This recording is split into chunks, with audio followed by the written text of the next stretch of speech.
What up, fellow nerds, and welcome to Not Your Status Quo. Tonight, we will be doing an in focus on John Walker because of his role in the upcoming Falcon and Winter Soldier series. So, let's get right into it. All right. John Walker first appeared in Captain America 323 in November 1986 as the supervillain, Super Patriot. He then became Captain America in Captain America 333, 10 issues later in September 1987, and then later U.S. Agent in June of 1989. He was created to counter the message that patriotism is invariably good. He was a person who embodied patriotism in a way that Steve Rogers didn't, a patriotic villain. Fans wanted to Ramboize Captain America. Who are you? Your worst nightmare. And wanted to make him more like Punisher or Wolverine. So John Walker was developed to give the fans what they want without compromising Steve Rogers. And like Steve Rogers, he has exceptional skills at hand-to-hand combat, superhuman strength, agility, reflexes, endurance, high-level speed, dexterity, and balance. He uses an indestructible vibranium shield. After honorably being discharged from the military, he met the Power Broker.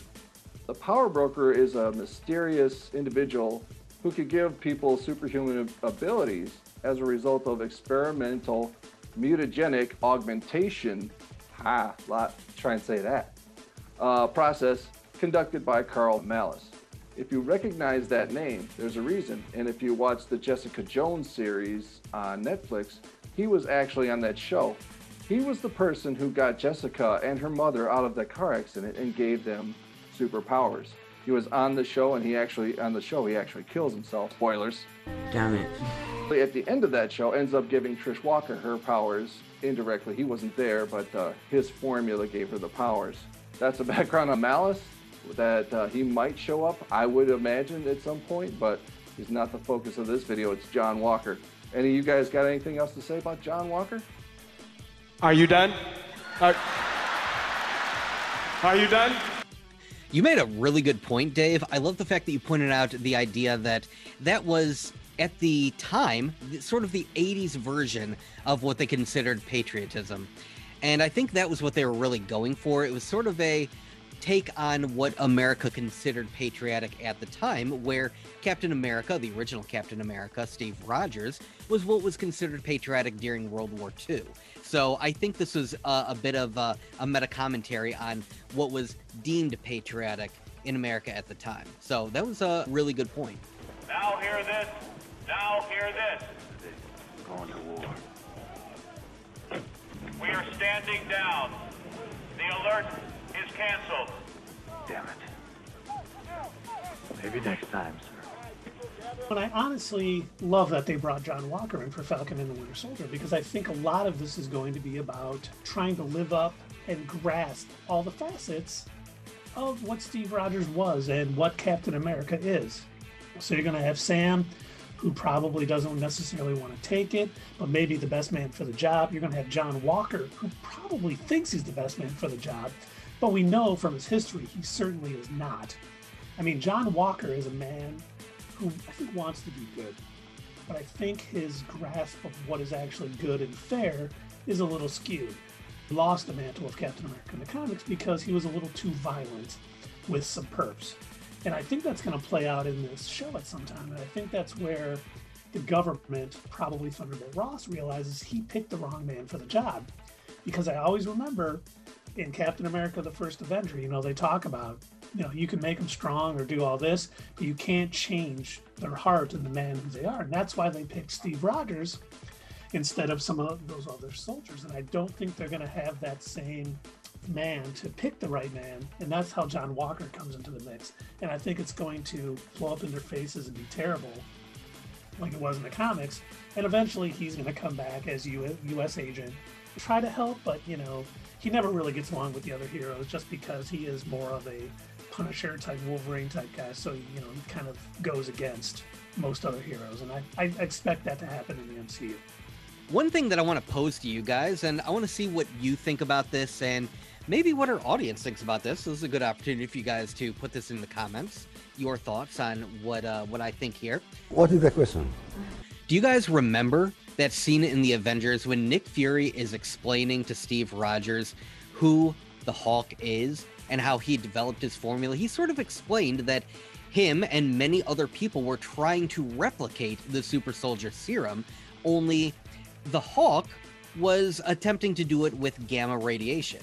I wonder if that's going to be the MCU's explanation for how John Walker gets his powers. Is there going to be some sort of, is it going to be the power broker, or is it going to be some other sort of governmental agency that's just trying to develop their own super soldier serum? You know, it would be nice to see the power broker in the MCU, only because he made so many different sort of super types. Armadillo, all the people from that wrestling federation that they had in the comics back in the 80s. If you haven't read it, go back and look at it. The Thing was involved. A lot of wackiness about him. But, you know, we were talking earlier, and I kind of agree with Doug. Doug doesn't think they're going to do that, only because of how the MCU has been bringing heroes in. So I do think this is going to be more of a super soldier thing that Thunderbolt Ross is running. And I do think he's going to pick John Walker because he feels he's controllable. Unlike Steve Rogers, who did the right thing no matter what, and it ruffled a lot of feathers, especially with Thunderbolt Ross and the government, he's going to feel that John Walker is controllable. And unfortunately, he's going to find out he's not so much. You know, he has his own mind too. It's a little different than Steve Rogers, but still, he's going to feel like he knows what's right. And he's going to do what he thinks right, no matter what Thunderbolt Ross thinks. And I think that's where they're going to come into contention. But I think originally he's going to be part of some Avengers type team. Maybe they're going to call it the Thunderbolts because his name is Thunderbolt Ross. And John Walker is going to be leading that team for Thunderbolt Ross. Personally, I think that when he comes into the universe, that he should stick with that story. I think that they'd be well served to do that. Oh, do you think so, Doctor? Being honorably discharged from the military, get the military behind him. Obviously, he'll be a good guy until he snaps and isn't one anymore. But I think that'd be a great way to bring him in. You get some sympathy for him. You get some people that like him. And then, what, does he become an anti-hero? Or, you know, has he become something different in the MCU? You make some really good points, Dave. I think that Thank would be you. an excellent way to introduce him into the larger world of the MCU. You really have that sort of, you know, military backing, that military background where he's got already a lot of sympathy from other Americans, other patriots. We know that in the comics that he holds a lot of rallies.